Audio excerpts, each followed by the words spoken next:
সময়টা না ভালো যাচ্ছে না। সময়টা একেবারেই ভালো যাচ্ছে না রাজ্য সরকারের। মুখ্যমন্ত্রীর সময়টাও কি ভালো যাচ্ছে বলুন? এই বিপদের সময় ভাইপোটা পাশে নেই, সে যে কোথায় কে জানে। ও কিছু বলছে না, তাতেও একটা চিন্তা থাকে। অন্যদিকে একটা ভাইঝি চাকরি পেয়েছে স্কুলে, তারও চাকরিটা চলে গেছে। শুধু কি ভাইঝির, পরিচিত অনেকের, তৃণমূল কংগ্রেস পরিবারের অনেকের চাকরি চলে গেছে। তারা সকলেই অযোগ্যদের তালিকায়। আমি আজ এসব নিয়ে আলোচনা করব এবং একই সঙ্গে জানাবো রাজ্য সরকারের ওপর তিনটে খাড়া ঝুলছে, একটা বিপদ ঢুকে পড়েছে। সেই সঙ্গে আজ এমন একটা তালিকা আপনাদের দেখাবো যেটা দেখলে আপনারা চমকে যাবেন। তৃণমূলের এতজন চাকরি পেয়েছিলেন এবং সুপ্রিম কোর্টের রায়ে সেই চাকরি চলে গেছে, আর মুখ্যমন্ত্রী বলছেন একটা ছোট ব্যাপার।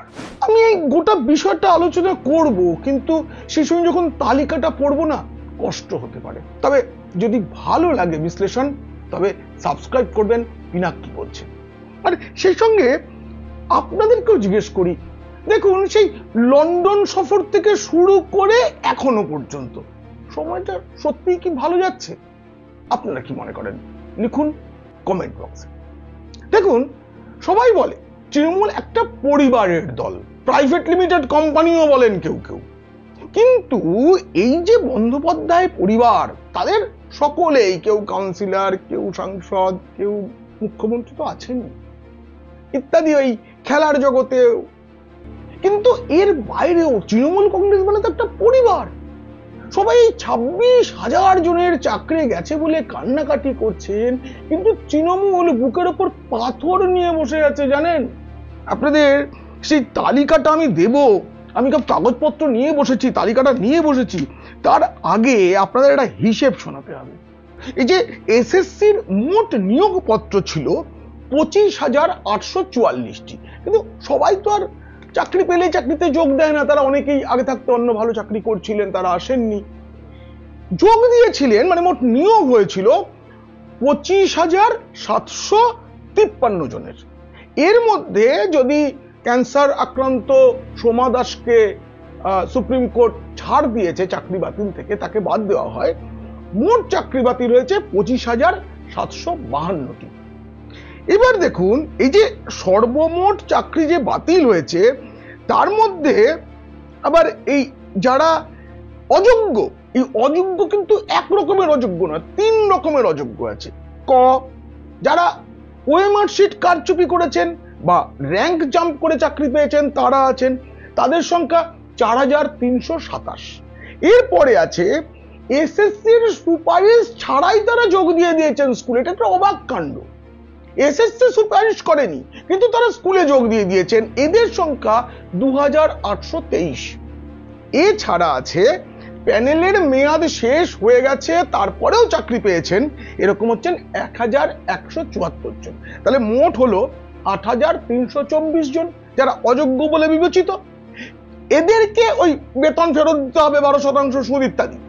কিন্তু আপনারা যদি ভুল করেন যে বাকি যারা রইলেন তারা সকলেই যোগ্য, তাহলে ভুল হবে। কারণ সুপ্রিম কোর্ট বলেছে এদেরগুলো তো চিহ্নিত করা গেছে, বাকিদের মধ্যে কারা যোগ্য কারা অযোগ্য সে বাছাইটাই করাই যাচ্ছে না, কারণ এত কারচুপি, এত দুর্নীতি হয়েছে। এবং আমাদের মানে সংবিধানের যে 14 এবং 16 অনুচ্ছেদ অনুযায়ী যে এই নিয়োগ প্রক্রিয়ায় এত কারচুপি থাকলে তার গোটা প্যানেলটাই বাতিল হয়, সেই হিসেবেই কিন্তু সকলের চাকরি গিয়েছে। আমরা তাদের জন্য কান্নাকাটি করছি, বিক্ষোভ হচ্ছে, বিক্ষোভে লাঠি চালানো হচ্ছে। শিক্ষকদের যারা যোগ্যতার সঙ্গে চাকরি পেয়েছিলেন বলে দাবি করছেন, যারা রাস্তায় বিক্ষোভ দেখাচ্ছেন, তাদের উপর লাঠি পেটা করা হচ্ছে। কিন্তু তাদের জন্য আমরা কাঁদছি। কাঁদবেন না? তৃণমূল পরিবারের যাদের চাকরি গেল, স্বয়ং মুখ্যমন্ত্রীর ভাইঝির চাকরিটা চলে গেছে জানেন। আপনাদের বলবো, আমি না একটা তালিকা, বিজেপি পরিষদীয় দল সূত্রে একটা তালিকা পেয়েছি, সে তালিকা এবং যথাসম্ভব ছবিও দেখানোর চেষ্টা করছি। আমি বলবো মুখ্যমন্ত্রীর ভাইজির যে চাকরি গিয়েছে সেটাও বলবো। তার আগে শুনুন, রিষ্টার একটি গ্রাম পঞ্চায়েতের সদস্য মৃত্যুঞ্জয় মেটার স্ত্রী টুম্পা বাকুলি, তিনি নিজেও হুগলি জেলা পরিষদের সদস্য, তার চাকরি গিয়েছে। ধনিয়াখালীর বিধায়ক অসীমা পাত্রের ভাগ্নি রনিতা বারিক, এই রনিতা বারিকের বাবাও আবার ধনিয়াখালীর পঞ্চায়েত সমিতির সভাপতি। ধৈর্য ধরছেন না, এখনই আরেকটু সময় যাক, তারপরে মুখ্যমন্ত্রীর ভাইজির নাম বলবো, কথা দিচ্ছি। তার আগে শুনুন, বাঁকুড়ার বিকনা গ্রামের তৃণমূল পঞ্চায়েত সমিতির সদস্যের ভাইপো বাপি বাউরি, ডায়মন্ড হারবার পৌরসভা 13 নম্বর ওয়ার্ডের কাউন্সিলর এখনো আছেন, পুরো প্রতিনিধি অমিত সাহা চাকরি হারিয়েছেন। তার ছবিটা একটু দেখুন, কার সাথে ছবি রয়েছে দেখুন, করোনার সময় তোলা, দেখুন মাস্কের আড়ালে। মন্দির বাজারে তৃণমূল বিধায়ক জয়দেব হালদারের ছেলে সুদীপ হালদার। বারাসত পৌরসভার 29 নম্বর ওয়ার্ডের প্রাক্তন কাউন্সিলর দোলন বিশ্বাস। মাথাভাঙা, উত্তরবঙ্গে গেলাম, মাথাভাঙা 2 নম্বর ব্লকের তৃণমূল যুব সহ সভাপতি মদন বর্মন চাকরি হারিয়েছেন। এরপর আপনাদের এমন একজনের নাম বলবো না, আপনারা চমকে যাবেন আপনারা। রাজ্যের মন্ত্রী, তৃণমূলের শালবনির বিধায়ক তথা মন্ত্রী শ্রীকান্ত মাহাতোর ভাই খোকন মাহাতো চাকরি গিয়েছে সুপ্রিম কোর্টের নির্দেশে। মুখ্যমন্ত্রী বলছেন না যে অযোগ্যদেরটাও আমি আরেকবার বিচার করে দেখবো, বলুন না। পরিবারের নিজেই তো, তৃণমূল তো একটা পরিবার, আগেই বলেছি, সেই পরিবারের এতগুলো মানুষের চাকরি চলে গেছে, উনি একবার দেখবেন না পরিবারের প্রধান হিসেবে। আরো তালিকাটা বলছি। বাঁকুড়ার সোনামুখীর তৃণমূল নেতা পরিমল রায়ের ছেলে দেবাশিস রায়। উত্তর 24 পরগনা জেলা পরিষদের কর্মাধ্যক্ষা রেহিনা খাতুনের স্বামী আব্দুল ওদুত মন্ডল। মালদহের হরিশ্চন্দ্রপুরের প্রাক্তন চেয়ারম্যান প্রকাশ দাসের কথা শুনলে সত্যি চোখে জল চলে আসবে। বলছি, একটা পরিবার, প্রকাশ দাসের পরিবারের তিন জনের চাকরি চলে গেছে, জানেন। দেখুন, বড় মেয়ে শম্পা দাসের চাকরি গিয়েছে।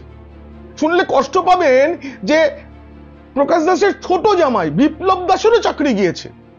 আরো কষ্টের যে ছোট মেয়ে মাম্পি দাসও চাকরি খুইয়েছেন। সাগর বিধানসভার 1 নম্বর অঞ্চলের তৃণমূলের উপপ্রধানের কন্যা প্রিয়াঙ্কা জানা, ওই বিধানসভারই 2 নম্বর অঞ্চলের তৃণমূলের উপপ্রধানের কন্যা মধুমিতা দাস। পশ্চিম বর্ধমান জেলার শ্রমিক নেতা সমীর মুখোপাধ্যায়ের ছেলে অর্ণব মুখোপাধ্যায়। আমতার সাবশিট গ্রাম পঞ্চায়েতের প্রধান শেখ সাদ্দাম হোসেন। মিনাখার তৃণমূল বিধায়ক উষারানী মণ্ডলের মেয়ে, নিজের কন্যা বিনতা মণ্ডল। এখানে শেষ ভাবছেন নাকি? সবুর করুন।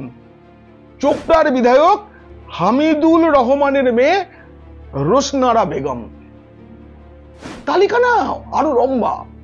এবার সবকটা না বলে একদম কিছু গুরুত্বপূর্ণ কয়েকজনকার নাম আমি আর আপনাদের শোনাবো। বারাসত 1 নম্বর ব্লকের সভাপতি জনাব ঈশা সর্দারের পুত্র মোহাম্মদ নাজিবুল্লাহ চাকরি খুইয়েছেন। এইবার বলবো মমতা বন্দ্যোপাধ্যায়ের ভাইঝির কথা। বীরভূম কেষ্টদার জেলায় স্কুলে চাকরি পেয়েছিলেন।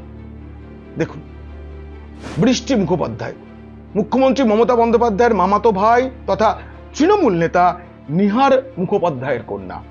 চাকরি করতেন বীরভূমের বোলপুর হাই স্কুলে। কষ্ট হচ্ছে তো নাকি? আমার অবশ্য হচ্ছে না, একেবারেই হচ্ছে না। মনে হচ্ছে এটাই হওয়ার ছিল, এটা হতোই। ধর্মের কল বাতাসে নড়ে বলে একটা কথা আছে না, এটা হতোই। যখন প্রাক্তন বিচারপতি অভিজিৎ গঙ্গোপাধ্যায় রায়টা দিয়েছিলেন তখন তাকে অনেক কিছু বলা হয়েছিল, তখন সুপ্রিম কোর্ট বলেছে। যোগ্যদের নিয়ে মিটিং এ মুখ্যমন্ত্রী বলেছেন অযোগ্যদের কথা তিনি আবার ভাববেন, নতুন করে তদন্ত হবে। কি তদন্ত হবে আমি জানি না। সুপ্রিম কোর্ট তো বলেই দিয়েছে ওএমআর সিটে কারচুপি, র্যাঙ্ক জাম্প, এসএসসির সুপারিশ ছাড়াই নিয়োগ, এমনকি প্যানেলের মেয়াদ শেষ হয়ে যাওয়ার পরেও নিয়োগ। এদের মধ্যে অনেকেই থাকতে পারেন, পরিবারের লোকেদের বাঁচাতে পারবেন। তৃণমূল পরিবারের প্রধান। বন্ধুরা, এরপরেও না ভয় যাচ্ছে না, সময়টা ভালো রাত। আপনাকে বলছিলাম না লন্ডনে গেলেন, কত সুন্দর, এই একটা গরমের আগে একটা শীত পরিবেশে বেশ আনন্দে কাটিয়ে আসবেন।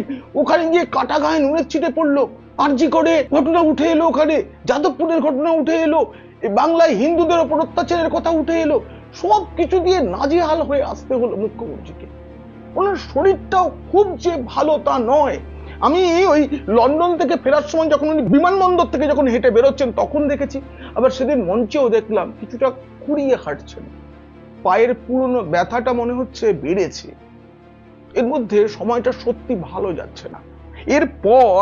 এরপর আরো তিনটে রায় আদালত দিতে পারে যা তৃণমূলের পরিবারের সমস্যা বাড়িয়ে দেবে। প্রাথমিকের রায় বাকি আছে, 32,000 চাকরি বাতিল হওয়ার সম্ভাবনা।